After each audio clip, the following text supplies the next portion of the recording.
Bienvenue sur votre chaîne préférée Akhbar al-Blad de Hassan Atlemsen. Vous êtes avec nous pour suivre l'émission Aujourd'hui au Maroc, Morocco Today, Al-Maghrib Al-Yawm, une émission quotidienne qui vous informe des principaux événements qu'a connus le Maroc pour aujourd'hui, mais c'est aussi une émission qui nous permet à nous tous, les Marocains à travers le monde, mais aussi tous ceux qui aiment le Maroc. Cette émission nous permet tous d'échanger notre quotidien en relation avec l'événement marquant du royaume ou celui de toute la diaspora marocaine à travers le monde. Soyez donc nombreux à suivre chaque jour cette émission et soyez aussi nombreux à laisser un message pour nous dire où vous êtes et d'où vous nous suivez. N'oubliez pas de cliquer j'aime pour cette vidéo et n'oubliez pas non plus de la partager avec vos amis où qu'ils soient pour qu'ils puissent eux aussi à leur tour suivre cette émission dès qu'ils seront disponibles. Restez donc avec nous. Dans quelques instants, nous allons voir et écouter l'émission d'aujourd'hui. Bienvenue donc sur Morocco Today, Al-Maghrib Al-Yawm, le Maroc aujourd'hui, pour cette journée du mardi 26 mars 2024. Bien entendu, nous commençons cette journée avec le premier souci pour les Marocains aujourd'hui, avec les centres d'examen pour l'obtention du permis de conduire au Maroc, qui ont enregistré hier des taux très bas de réussite suite à l'introduction de la nouvelle banque de questions. Celle-ci en effet atteint 1000 questions dans le cadre de l'amélioration des conditions de sécurité routière et la qualité des services rendus aux usagers et aux professionnels. Selon un spécialiste concerné, Nasser Boulajoul, il est tout à fait normal que le taux de réussite à l'examen d'obtention du permis chute avec le lancement de la nouvelle banque de questions. Contacté par un certain média, le directeur général de l'Agence nationale de la sécurité routière, NARSA, a indiqué que toute nouvelle réforme nécessite une phase d'adaptation. L'ancienne banque de questions a été déployée en 2004. Toutes les questions ont filtré, ce qui a donné lieu à des taux de réussite exceptionnels qui peuvent parfois atteindre 96%. Ce taux n'est enregistré dans aucun autre pays à travers le monde, explique l'expert. Il ajoute, l'introduction de cette nouvelle banque vise à améliorer les conditions de sécurité routière et non pas à poser des obstacles aux candidats à l'examen. Être doté des compétences nécessaires est désormais obligatoire. Nous arrivons au marathon des sables maintenant, avec un Britannique qui s'apprête à participer au marathon des sables au Maroc à l'âge de 75 ans. Cet habitant de Windsor s'envolera bientôt pour le Maroc afin de participer au marathon des sables pour la bonne cause. Âgé de 75 ans, Harry Hunter, originaire de Windsor, participera à la course qui se déroule chaque année dans le désert du Sahara marocain. C'est ce qu'annonce un média britannique. Un challenge de plus à relever pour Harry Hunter, un amateur des défis extrêmes qui fêtera le 2e jour de Marathon des Sables, 176e anniversaire. Longue vie donc à Monsieur Harry Hunter et welcome to Morocco. Ce Britannique de 75 ans peut s'amuser. Ce n'est pas le cas des Marocains qui ont besoin de prendre un taxi au Maroc, puisque le taxi mène une guerre contre l'InDrive, quand la rue marocaine devient un vrai ring. La coordination nationale et le bureau régional de l'Organisation nationale pour les droits humains et la défense des libertés au Maroc appellent les autorités responsables du secteur des transports à trouver des solutions efficaces pour résoudre le conflit récurrent entre les professionnels de taxi et les chauffeurs in-drive. Ils estiment que cette situation pourrait affecter la sécurité publique et le tourisme. Une grande préoccupation par le conflit entre les professionnels de taxi et les chauffeurs in-drive. Dans un communiqué, ils évoquent la vidéo montrant un conducteur in-drive harcelé et attaqué par un chauffeur de taxi. Selon eux, il est temps de régler les différends existants entre ces deux catégories de secteurs de transport. Une solution médiane entre elles doit être trouvée, réclame-t-il, assurant par ailleurs qu'il ne favorise pas la propagation du transport clandestin, mais demande absolument la régulation de ce nouveau secteur désiré par une large tranche de la population marocaine. L'organisation assure ne pas être biaisée contre quiconque, mais qu'elle examine les plaintes des citoyens, ce qui est une réalité que nous vivons quotidiennement avec une catégorie de chauffeurs de taxi. Certains ne méritent pas la licence de confiance.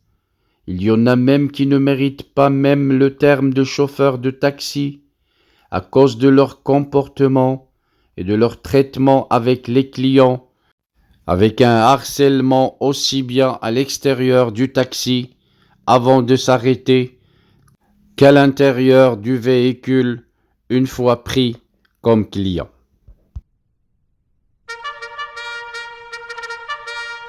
Restons un peu loin donc de ce casse-tête des chauffeurs de taxi et empruntons une voiture électrique avec le Maroc qui va créer sa première zone industrielle de batterie pour voitures électriques. Le Maroc va créer une industrielle dédiée à la production de batteries pour voitures électriques qui sera étendue sur 383 hectares appelée zone industrielle d'accélération Al-Jorf.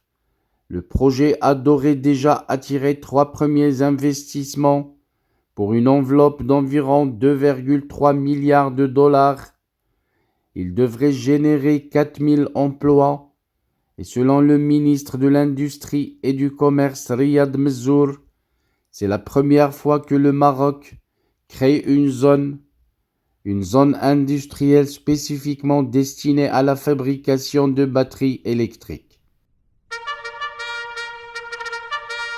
Moi, je dirais plutôt à Simzour, oui, c'est bien d'avoir une voiture électrique.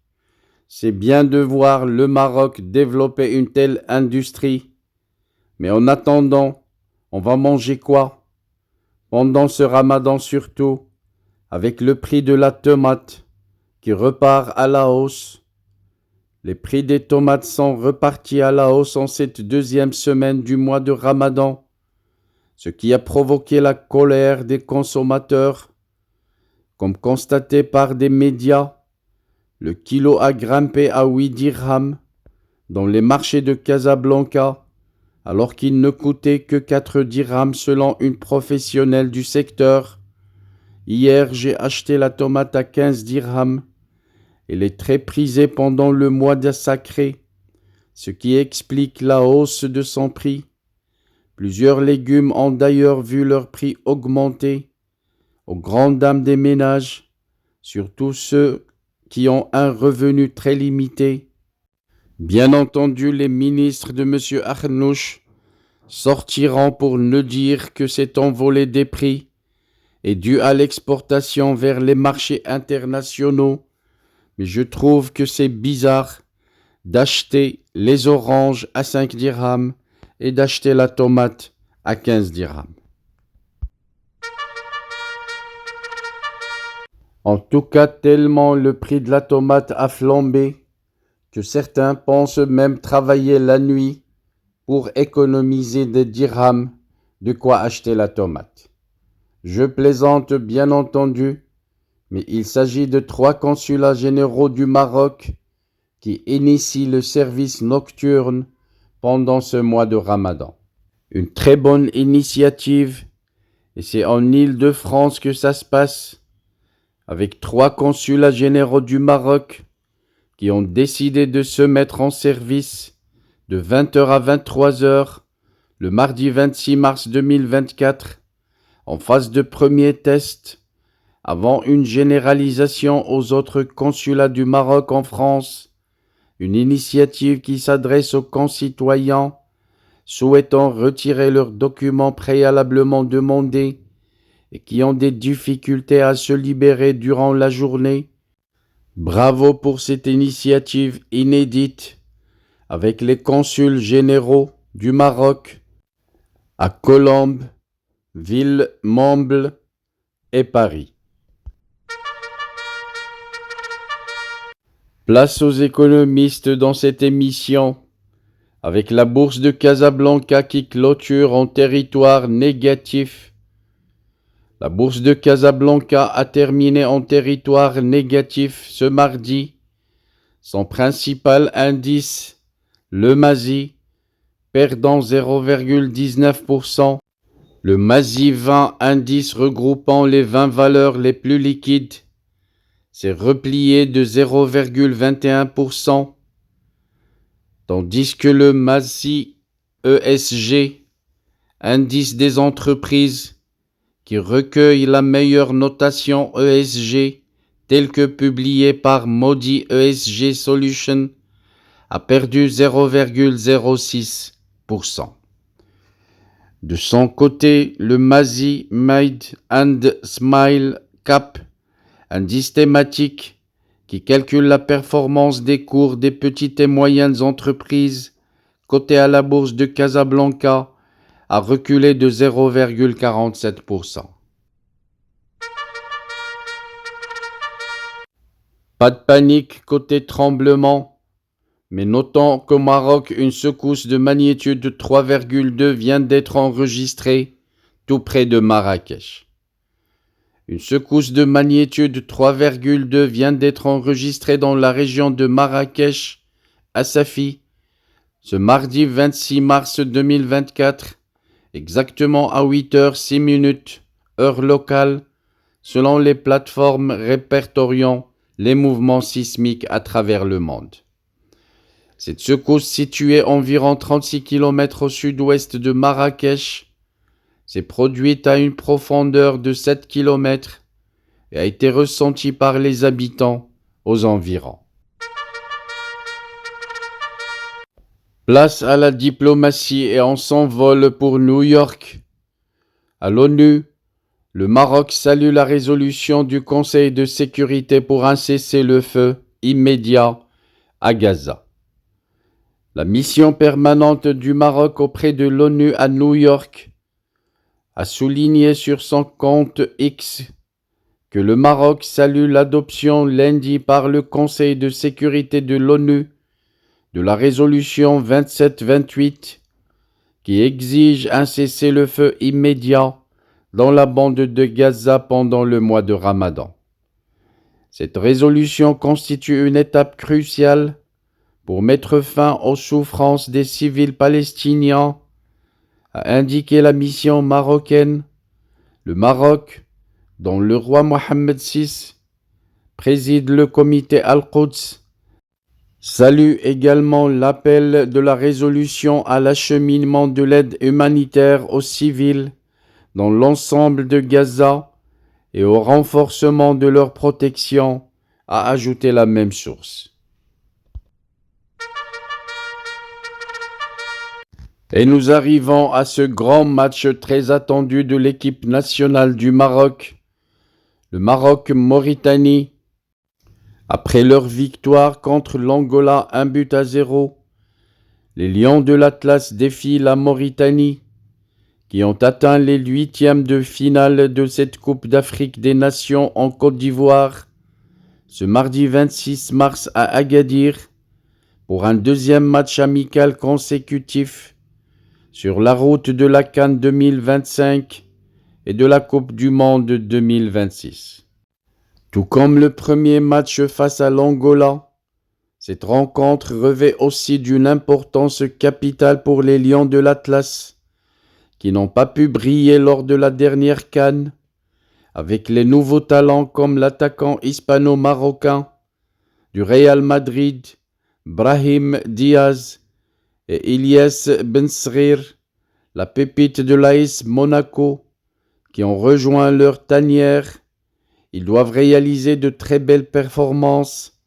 Ces matchs amicaux permettent d'évaluer leur niveau avant les prochaines compétitions. Attendons donc 22h du soir pour suivre ensemble ce match amical contre la Mauritanie qui a rendu heureux tous les Marocains lors de la Coupe d'Afrique des Nations en Côte d'Ivoire.